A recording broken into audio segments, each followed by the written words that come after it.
Ya, jadi memang Buya Hamka ini buat sebagian orang yang tidak kenal Buya Hamka akan menjadi sosok yang kontroversial pastinya. Tapi kalau kita yang mengenal Buya Hamka, sebenarnya Buya Hamka ini sosok ulama yang sangat toleran, yang sangat yang sangat bisa menerima perbedaan gitu. Dan beliau juga berdakwah dengan cara yang sejuk, berdakwah dengan cara yang lembut.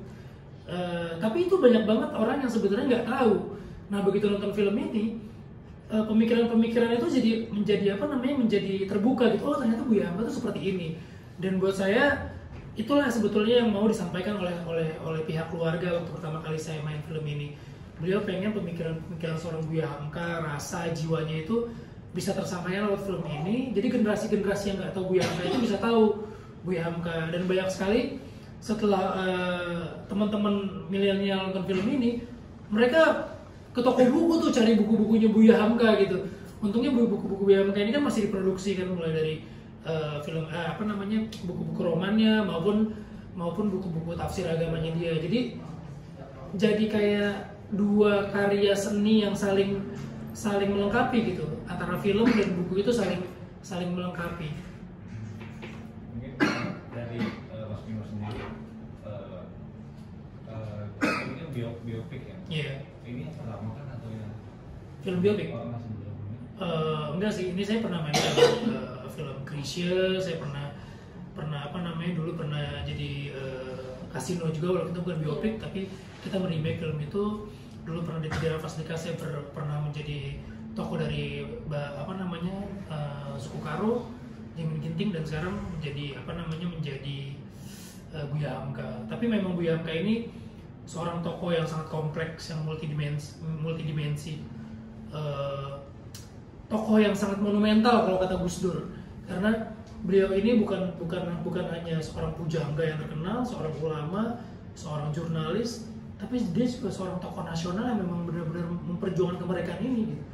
Beliau bergerilya di medan pertempuran untuk menyatukan orang, untuk bersama-sama kita bangkit untuk melawan agresi militer Belanda yang pertama. Dan buat saya itulah kenapa Indonesia menobatkan beliau sebagai salah satu pahlawan nasional yang sangat dihormati.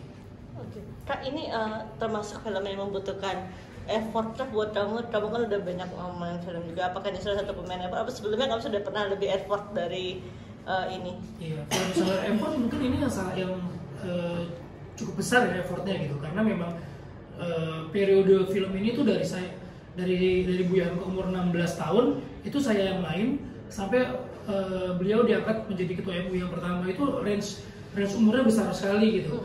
Gimana orang muda umur 40 main umur 16 tahun tuh kan harus menurunkan umur yang luar biasa gitu ya. Pasti dibantu dengan make up dan CGI, tapi kan membawakan sosok umur 16 tahun itu sulit gitu.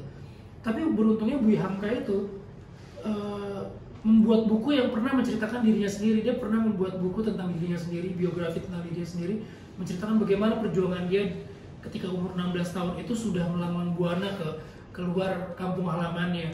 Jadi saya bisa melihat, oh berarti umur 16 tahun pada zaman dulu sama umur 16 tahun pada zaman sekarang ini perbedaannya besar gitu ya. Mereka tuh umur 16 tahun udah jiwa merantaunya, jiwa sekolahnya itu udah luar biasa. Bahkan ketika umur 18 atau 17 tahun Buya Hamka tuh udah haji. Dan itu menjadi menjadi inspirasi yang bagus kan buat kita. Oke lah, kita nggak usah naik haji di umur segitu, tapi paling nggak jiwa nasionalisme kita, ilmu kita tuh harus udah dipupuk dari muda gitu. Jadi effort yang saya keluarin memang cukup lumayan besar sih untuk film ini. Tipsnya apa sih Kak, maksudnya untuk sampai sekarang tetap eksis, acting kamu bagus di setiap filmnya? Aduh, terima kasih banget. Apa sih Kak, mungkin selalu oke gitu? Sebetulnya saya emang seneng main film sih, emang seneng syuting gitu, nggak cuma di depan layar aja. Jadi kalau misalnya kayak orang kantoran gitu, justru liburannya orang film tuh aktor tuh ketika syuting, karena begitu dia syuting kan jadi kayak me time-nya dia gitu kan, hampir nggak bisa diganggu tuh dengan yang lain-lain karena fokus gitu. Apalagi kalau syuting kayak Buya Hamka ini, syutingnya di 12 lokasi yang bagus-bagus, bahkan ada satu lokasi di Mesir yang kalau saya nggak main film kan saya nggak akan pernah Kairo gitu. Jadi memang seneng banget. Nah dari rasa seneng itu kan penonton bisa melihat gitu apa namanya yang mengikuti karir saya nggak pengen gitu ngasih peran ke teman-teman yang nonton film saya tuh perannya itu aja gitu. Dari dulu perannya jadi anak berandalan, terus jadi apa, saya pengen ganti lagi jadi musisi, jadi pernah jadi gangster juga, sekarang jadi ulama, kemarin jadi ustadz juga gitu. Jadinya pengen coba berbagai macam karakter, berbagai macam genre biar teman-teman tuh bisa melihat saya tuh beda-beda gitu, biar nggak bosen gitu. Ya walaupun ada apa namanya ada nggak semuanya sukses, nggak semuanya berhasil, tapi paling nggak saya belajar terus dari setiap film saya biar bisa lebih baik lagi. Nah Kak, tadi kan ngomong soal gangster. Perasaannya pernah dianggap mafia itu gimana sih Kak? Waktu itu kan pernah dianggap mafia beneran sama preman itu gimana? Ya itulah kalau misalnya aktor itu kan bisa berganti-ganti peran. Jadi ketika dia berganti peran dan orang itu melihat peran itu seperti sungguhan, itu jadi efek ke penontonnya kan. Jadi memang saya pernah dulu ada satu main film cerita jadi preman, jadi gangster gitu. Terus saya mau masuk ke peran selanjutnya itu di satu lokasi itu nggak dapat izin dari lokasinya. Nah, saya nunggu di apa namanya di base camp kok lama banget ini nggak take gitu. Begitu saya turun ke lokasi, ternyata ada miskomunikasi antara tim lokasi dan warga setempat, mungkin soal izin dan lain sebagainya. Begitu saya turun, saya tanya ada apa ya masalahnya. Saya nggak tahu apa-apa juga tuh. Ternyata tiba-tiba si warga setempat langsung, wah ini Bang Jarod ya gitu. Dulu karakter saya Jarod. Wah bilang dong kalau yang main Jarod, semuanya aman di sini. Udah semuanya diamanin, kita bisa syuting gitu. Saya masih belum paham tuh. Maksudnya apa sih? Terus dikasih tahu sama orang lokasinya, Bang, orang itu nonton film abang. Jadi dia pikir abang tuh beneran kayak di film, makanya dia langsung ngizinin semua lokasi di sini gitu.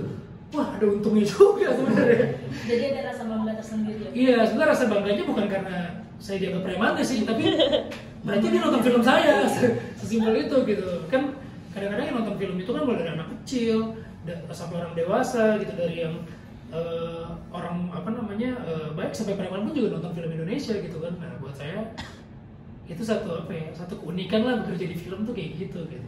Nanti kalau sama kan kayak ada teman-teman di sinetron gitu, kalau ketika dia jadi perannya orang jahat selalu dibenci sama ibu-ibu gitu. Kalau kemana-mana wah ada yang dijambakin, kasihan banget karena aktingnya berhasil gitu. Apa namanya orang-orang percaya bahwa apa namanya film yang dia mainin itu adalah seperti aslinya. Kayak kemarin waktu premier Buya Hamka, tiba-tiba ada tim dari Muhammadiyah kalau nggak salah. Mas saya mau undang Mas ceramah dari perkumpulan Muhammadiyah. Oh mbak saya itu semuanya berdasarkan skenario kok mbak, saya nggak seperti itu gitu. Jadi kadang-kadang ya apa namanya suka dukanya seperti itu gitu. Senangnya kemarin juga Miracle in Cell No. 7 main sebagai Bapak Dodo. Sampai sekarang orang kasihan gitu ngeliat saya, Bapak Dodo, nggak apa-apa Bapak Dodo, baik-baik aja Bapak Dodo gitu. Bapak Dodo masih hidup gitu. Jadinya kan saya antara ketawa sama gimana ya, kalau saya bilang saya bukan Dodo gitu, nanti dia ekspektasinya jadi sedih gitu. Ya udah itu gimana caranya kita untuk merangkul apa namanya penggemar biar lebih apa namanya lebih dekat lagi. Tapi itu kan dari segi penonton ya, maksudnya kalau dari Mas Milo sendiri melepas karakter dari sebagai film-film itu susah nggak? Kalau saya enggak sih, karena apa namanya kebetulan syutingnya kan juga berjauhan. Ini kenapa filmnya jadi banyak, karena memang film-film saya itu terhambat sama pandemi kemarin. Jadi begitu tayang semuanya tuh seakan-akan deketan gitu. Tapi proses syutingnya sih lama. Jadi setelah proses syuting saya emang biasanya tuh jeda dulu kayak berapa lama kalau mau ngambil film lagi, biar rilis dulu, biar netral dulu baru masuk lagi. Jadi memang ya metode tiap aktor pasti beda-beda gitu. Buat saya apa namanya melakukan setiap peran itu tetap harus sadar gitu. Ada memang metode yang dia udah benar-benar masuk banget ke karakternya sampai bisa-bisa dia nggak sadar gitu. Setelah cut pun dia masih tetap menjadi orang itu gitu. Ada memang metode orang beda-beda, tapi saya tetap melakukannya semua dengan sadar gitu. Jadi ya begitu selesai pasti ada yang kebawa, tapi kebawanya itu nggak sampai menjadi ke psikologis gitu. Kayak misalnya Di Buya Hamka ini setelah kemarin syuting 6 bulan, begitu selesai tuh cengkok Minangnya tuh nggak hilang.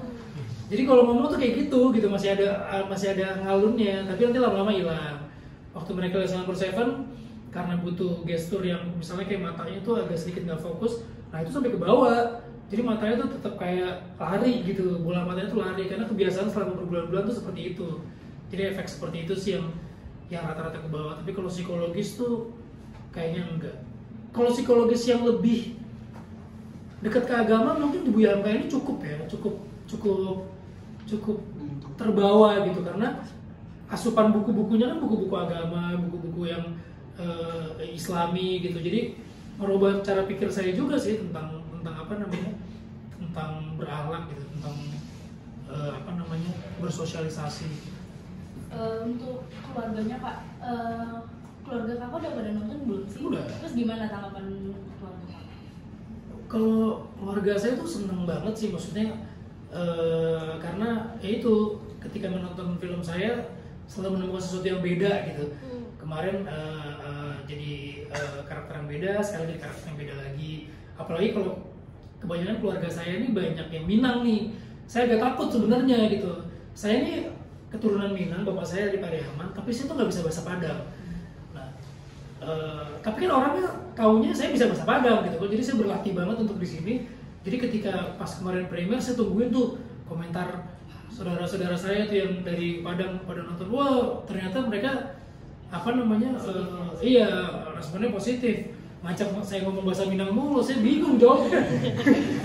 Jadinya apa sih positifnya ya, oke lah, udah di approve sama keluarga dan terutama juga sama keluarganya Buya Hamka gitu kan. Karena beliau lah yang melihat sendiri Buya Hamka seperti apa, melihat sendiri perjuangan Buya Hamka. Nah, kalau dari keluarganya aja nggak approve, bagaimana dari penonton gitu. Nah, metode scoring Vina G. Bastiandri gimana maksudnya untuk melepas, tadi kan udah kamu harus membutuhkan waktu beberapa lama untuk dari film A ke film B. Nah, kamu memang harus menggunakan jeda itu ya maksudnya? Iya. Untuk lepas dulu dan tunggu rilis dulu atau gimana sih? Iya, jadinya biasanya jeda tuh bukan cuma untuk beda-beda karakter sih. Nah, jadi jeda itu bukan hanya untuk melepas karakter, tapi tuh saya tuh selalu kalau misalnya istri saya tuh ngomong, saya tuh kalau lagi masuk sebuah film tuh kayak nggak mikirin waktu gitu, kayak semuanya tuh fokus ke film gitu. Jadi bahkan sering banget ketika selesai sebuah film tuh saya sakit, karena begitu lagi syuting tuh rasa capek, rasa apa tuh kayak nggak dirasain gitu. Nah semuanya tuh kayak terakumulasi setelah syuting tuh badan capek, rontok, kadang demam gitu, kadang pokoknya apa yang nggak dirasain tuh semua numpuk di belakang. Nah jeda itulah yang saya bilang untuk istirahat, untuk merilis lagi badan saya gitu. Terus kalau ada karakter-karakter yang berat seperti kemarin Miraculous Number 7, saya harus rilis dulu dari situ. Karena begitu pindah ke film lain kan juga butuh karakter yang baru gitu kan. Apalagi kalau misalnya butuh fisik yang baru nih. Misalnya waktu di Miraculous Number 7 saya harus agak gemukin badan gitu karena jadi bapak-bapak. Terus begitu masuk ke yang lainnya saya harus ngurusin, nah kan itu kan harus ada butuh jeda waktu. Nah, jadi waktu itu yang saya pakai untuk sambil merilis karakternya gitu. Tapi Bang Vino, mungkin kan karakter Buya Hamka ini kan yang setia dengan keluarga. Nah,